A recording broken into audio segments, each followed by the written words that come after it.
Hola, ¿qué tal? Nuevamente Alejandra Olivas. Aquí sigo con ustedes tratando de entender cómo funcionan los árboles de verdad.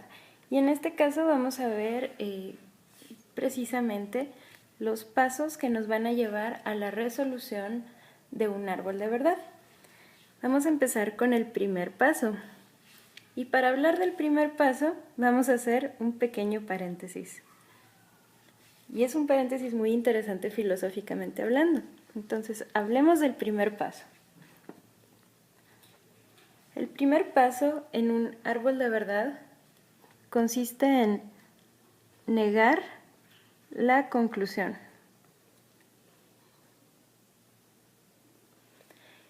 Y bueno, esto es interesante filosóficamente, ya que a esto le llamamos, otra manera de llamarle a esto es una prueba indirecta.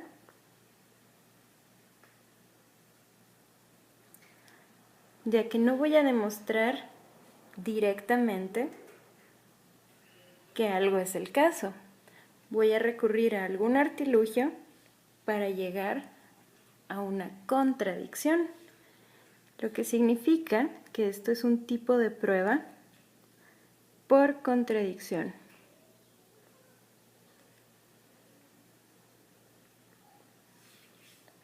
Muy importante.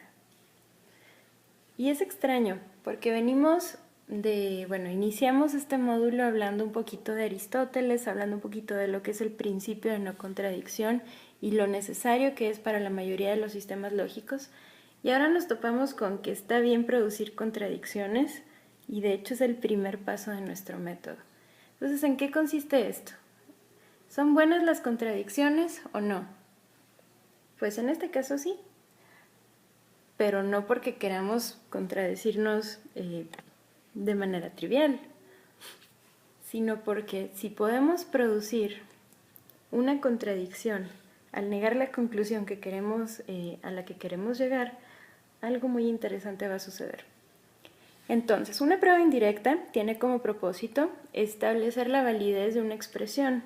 Entonces, por aquí vamos a llegar a la validez de una expresión, de un juicio, de un argumento, de lo que sea que nosotros estemos tratando de demostrar por medio de este primer paso. Si en el camino nos topamos una contradicción, estas palabras nomás no me caben. Si eso llegara a pasar, entonces significa que nuestra expresión o argumento es válida.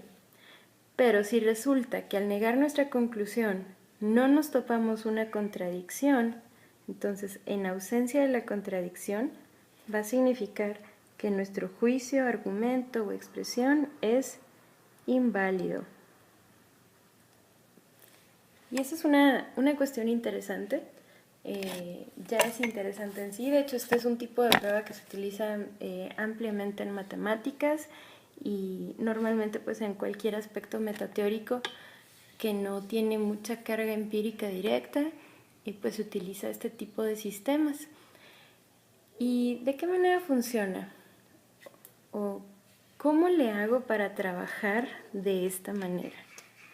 Entonces, ¿cómo funciona una prueba por contradicción? Bueno, para probar algo por contradicción,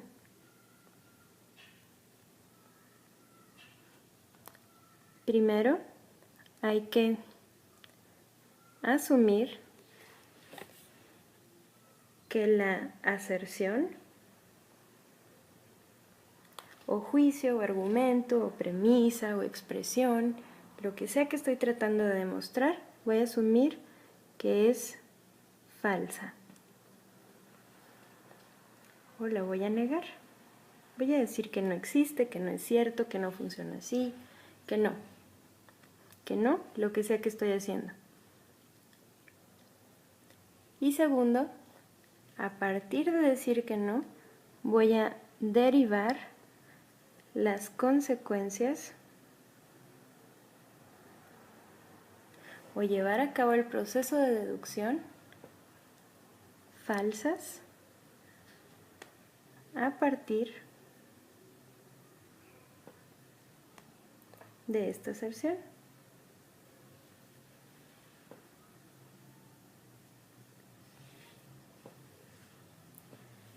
Si se sigue que al asumir falsedad está mal, entonces significa que mi aserción original es verdadera. Pero si pasa lo opuesto, significa que mi aserción original es falsa. Es justo lo que comentábamos hace un momento. Entonces vamos a ver esto en un ejemplo. Digamos, y bueno, ya les he platicado de mis gatos en otros episodios, entonces seguimos platicando de mis gatos. Digamos que no es el caso que Zeus, él es uno de mis gatos, ha comido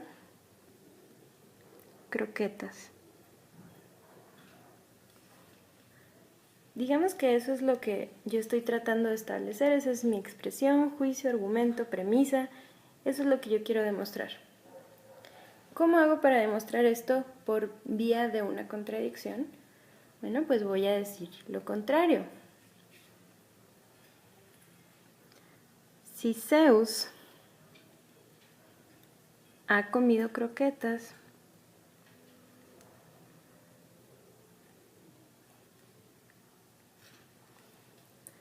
entonces su plato está vacío. Vamos a ver qué dice hasta aquí.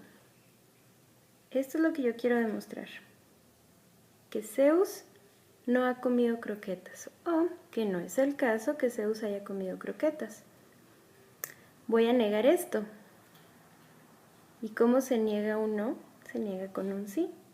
Si Zeus ha comido croquetas, entonces su plato está vacío, o medio vacío, o un poco incompleto. Y resulta que su plato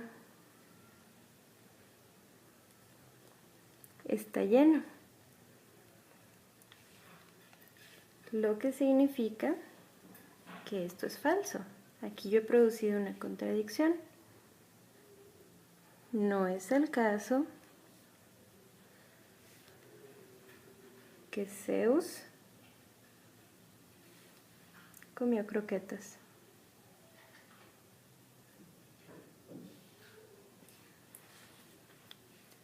En algunos casos nos podemos topar muchos ejemplos de este tipo, particularmente ejemplos abstractos, como les decía, en matemáticas es muy común. No lo topamos para analizar lo que es la raíz cuadrada de 2, para demostrar la existencia o la no existencia de números imaginarios. Para una serie de demostraciones nos podemos encontrar una prueba por contradicción.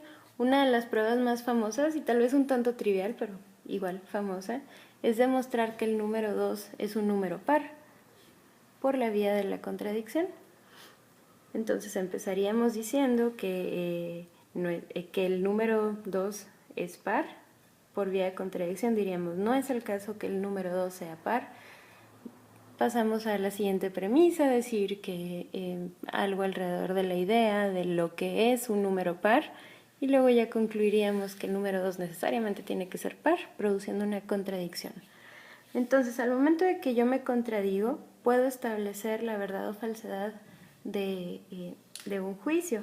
Algo así es lo que vamos a estar haciendo en este método, pero no lo vamos a hacer en lenguaje natural, lo vamos a hacer en lenguaje simbólico, porque pues es lo que estamos tratando de analizar, ¿no? Ya que el lenguaje natural a veces viene con vicios, con problemas, como lo comentábamos al inicio del módulo, tratamos de deslindarnos un poco de esto y de ver el lenguaje de manera más formal. Entonces, el primer paso consistiría en eso. Hasta aquí llega ese paréntesis del primer paso.